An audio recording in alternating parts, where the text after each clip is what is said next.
Para que no se comieran lo de al lado, le ponías esto. Con esto, pues claro, podías ir donde fuera porque las vacas no podían comer. ¿Vale? Este es el significado que se ponía.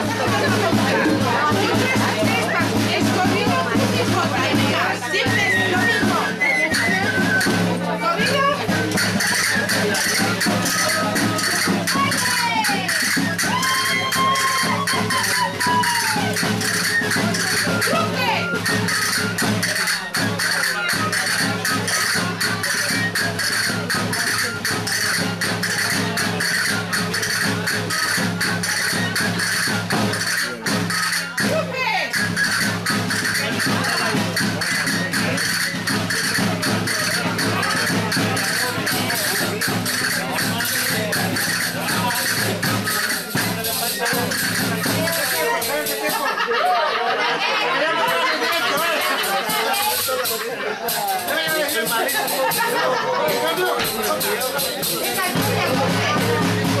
Y a fin de cuentas solo somos lo que han sido nuestros antepasados y lo que nosotros seremos, y lo que nosotros transmitiremos a los demás.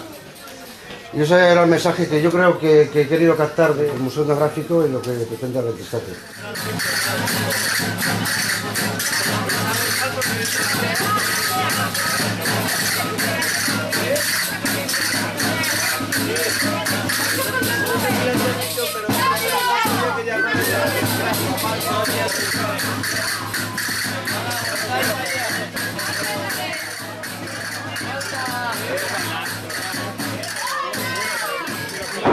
Ahí cambiamos.